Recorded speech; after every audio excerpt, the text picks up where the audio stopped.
ladies and gentlemen? John Rare here. You know the name. I just want to get a few things off my chest today. I know since Carnage Cup, I've had a lot of people reach out to me for certain things, and I've turned everything down. And I want everybody to understand why I've been turning down everything. I'm not an asshole, even though I am, but trust me. Uh, right now, I just don't want to be at wrestling shows anymore. Uh, especially if I'm not getting paid, I'm not going to be there. And it's the same way with interviews as well. I know I've been reached out to a lot here lately about doing these radio interviews and the interviews that you see all over. And the truth is, yeah, if I'm not getting paid for my time, I'm not going to do it. I'm not being an asshole. It's just, wrestling is something that I am trying to put behind me right now.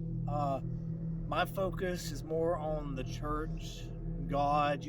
I have completely changed my life around on that aspect. And, the last time I was in the ring was Carnage Cup 13. A lot of people know, I got injured at the beginning of the match when I went out to the outside. Not only did I, tear my pinky, cut my pinky basically in half to the bone, and that was the minor thing at the time. When I went out of the ring, I hit my shoulder on the ring, which was an unpadded ring for that certain match, and I ended up getting a radial nerve tear in my arm, which is now, after a few months, which I am refusing to do the surgery now. I've just thought it best not to risk it because I can move my hand good enough to work and do what I need to do. But because of that, I've basically got about 50% use of my hand with what I should be able to. And this is actually one of the good days that I don't have a brace on it because it's not hurting. But with me getting back in the ring, that was scheduled to be my retirement match.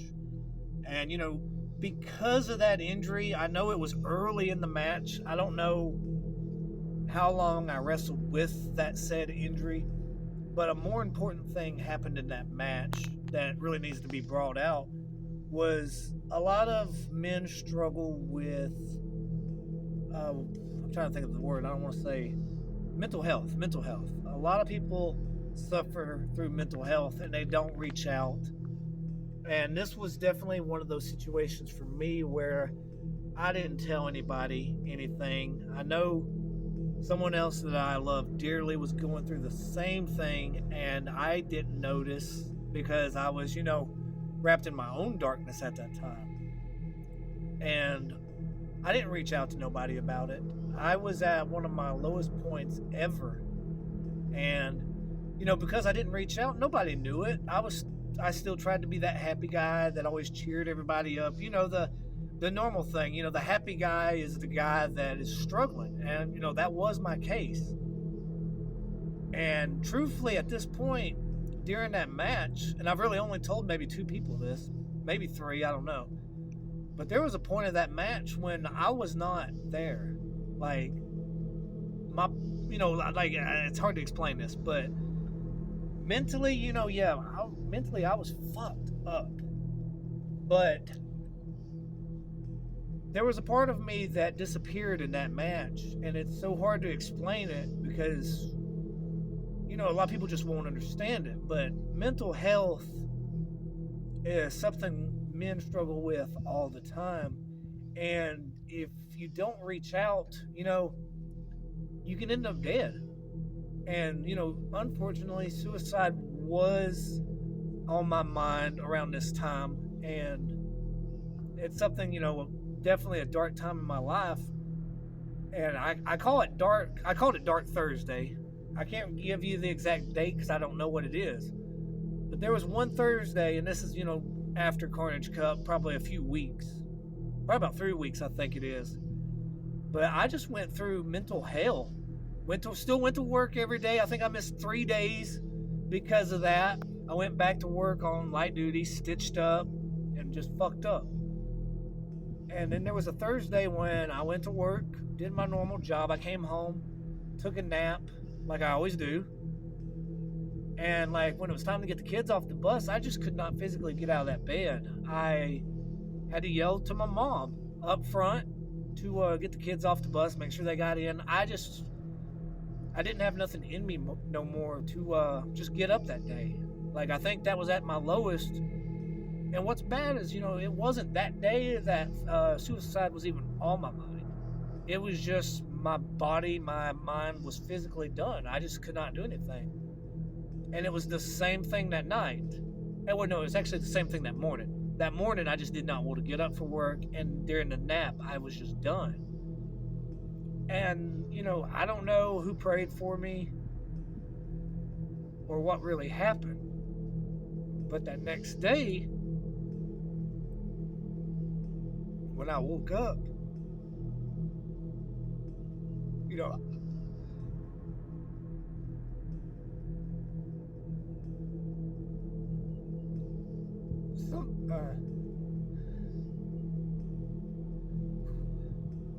something saved me that night.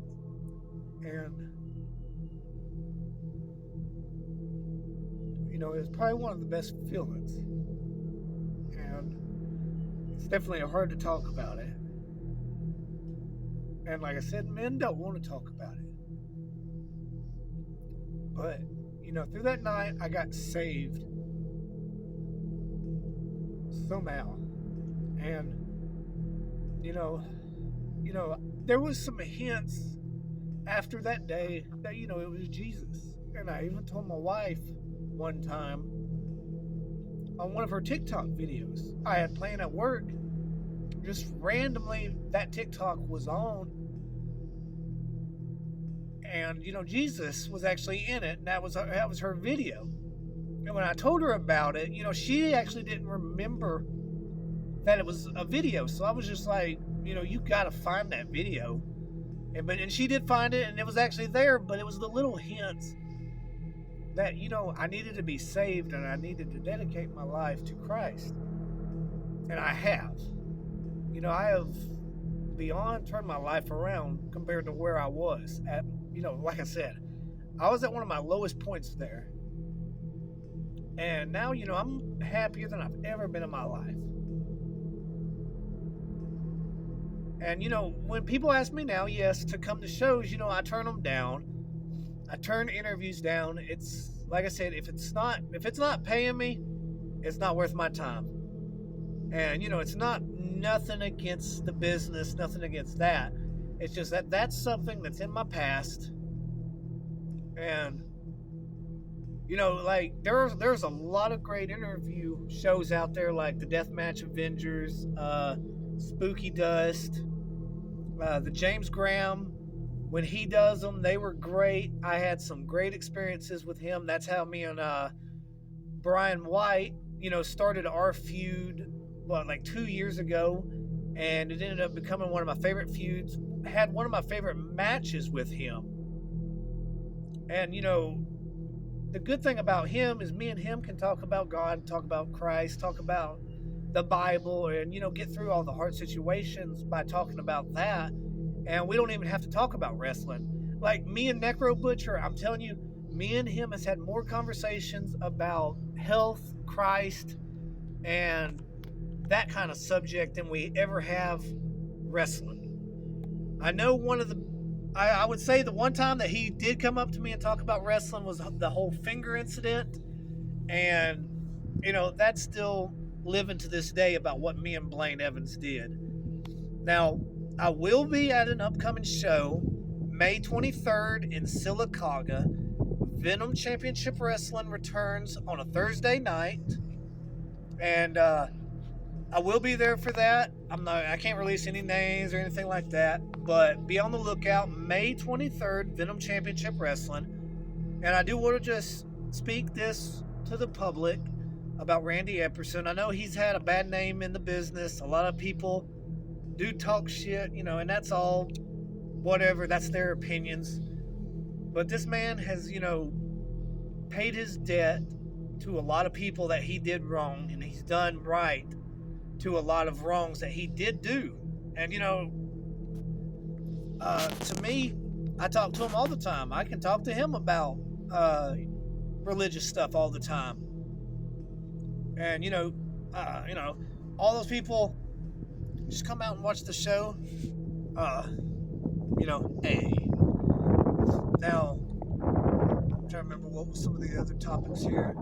I think I've covered a lot of the stuff I wanted to get off my chest, but definitely keep your eye out for upcoming IWA stuff. I may not be at them, but I will still support them, unless I get paid to be there, of course. I'm all about the money now. Money in Christ. Christ first, family, then money. But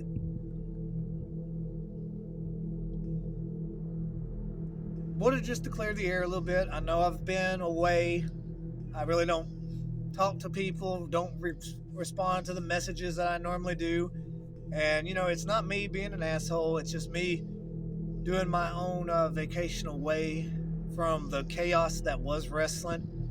And I do want to say, everybody that does support my YouTube channel, which has been doing great numbers here lately on these random backyards things, we are going to continue to do it. We were hit with a violation, and that's one of the reasons I slowed down. And that is what I wanted to talk about. I'm glad I brought that up. The violation was for violence. And I'm like, this is the John Mayer YouTube channel. What do you expect? But it ain't the first time that my backyard stuff has been hit with the violation taken down. And the funny thing is you can go on YouTube and look up all these other YouTube channels that have nothing but backyard wrestling. I've seen, I think it's POR, and it's one out of Detroit. I can't think of it, but their stuff's, they're pro, but their stuff's in the backyard, and it's live and going on YouTube. But my stuff, when I upload it, it's hit with bans and violations. So in mind, I don't get mad about it too much, because to me it's just saying that my stuff was more violent in the 2000s than the current stuff that's uploaded daily now to YouTube. And I think I told Brian this. I was like, hell, I'll wear that as a badge that we were the violence back in the 2000s in Illinois. Me, Randy Feckler, I have never got his name right a day in my life. Adam Davis, Pimp Daddy Davis, the first lady of the backyard, Shady Jane, who does the reviews with me now. We were doing this stuff, especially during the hardcore summer of 2001, which is where we're going to be getting to on the reviews, when we introduced Badass, which is a fan favorite on my channel, and Hitman. When those two came in, the violence really got hard. So we're really going to see if the violations come back. And this video is actually not going to be released until the band is done for certain reasons. And then I've already got 2 new uploads ready to go with me and Shady Jane on the Backyard Legacy that we have in the Backyard Wrestling Foundation, which was Illinois 2001 through, I think, 2000 through 2000, maybe 1 or 2. And then we go into the other feds that we started or joined. And all I'm going to say is there's a lot of footage to come. But please, if you're watching this and you have mental health issues and just don't want to talk, reach out to somebody. There is hotlines. If I have the photo, I'll put the hotline number up for you.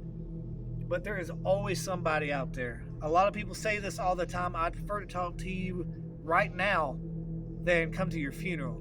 Because the truth is, I'm probably not coming to your funeral. I don't like funerals, and I don't deal with death very well in general. So let's just say that. Call me. Most people know that you can call me anytime, and I will talk to you, and we can come up with something with that. And my wife is the same way. You can talk to her. She's going to have a prayer group thing that's going to be on Facebook soon. Maybe right after this comes out, it might be available. I don't know. But between me and my wife, Shady Jane, Sheena Alexander, you can reach out to either one of us, and we will talk to you any time of the day. unless we're at work. But hey, and that's just a very important message here. I want everybody to understand. And and the truth is, yes, when it comes to Carnage Cup 13, I do want to bring this up real quick. When it comes to Carnage Cup 13, people's like, oh, if people are watching this, they're going to be like, well, you got in the ring with those issues, this and this and this, I got paid whatever. My money that I got paid that day went to the ER bill. So, hey, no big deal there, right? I got fixed up, but I'm fucked up. I'm fucked up. My body's fucked up, but my head is more clear than it ever has been. And there's no shame in finding Christ. There's no shame in, dedicating your life to something like that. If you don't like the church, find other resources. I was the same way for years. My wife invited me to the Gathering Place in Moody, Alabama, and it changed my vision on churches. But your vision on church is not your vision on Christ. So, back to Carnage Cup 13 real quick. Mentally, I was not there. I shouldn't have been there. And the only person that I told this to was my wife. Was, leading up to that event, I was literally having dreams of me dying there. And, I'm not going to say the situation that it was or, anything about that. But, mentally, no. I shouldn't have been there. And, all that was kept quiet. I didn't say nothing to my wife about it. Didn't say nothing to Kevin about it, Brian. And was anybody, in danger from me? No. It was, I would say, when I blacked out, it was, me. It was a personal issue that was going on with me. And, I do apologize because, after that, the match went AWOL with me. And, that definitely wasn't my opponent's fault. That was all on me. And I told them that, both of them can be the future of IWA Deep South, being Brian White and Little Sicko. And both of them should be out there anywhere. And for the love of me, they survived one of the most mental Saw matches of all time, literally. And, when I say Saw, I can't ever help but think about Spider Boudreaux. And, the pants I wore that day is obviously the pants I wore during his final match at Carnage Cup 11. And, you can ask my wife this. My bag that I had to have from the hospital, obviously it was drenched in blood. I did not wash them jeans until I think it was December or January. I just couldn't, I don't know. It was, seriously, I had I think it's PTSD, post, whatever that is. I couldn't deal with what happened that day.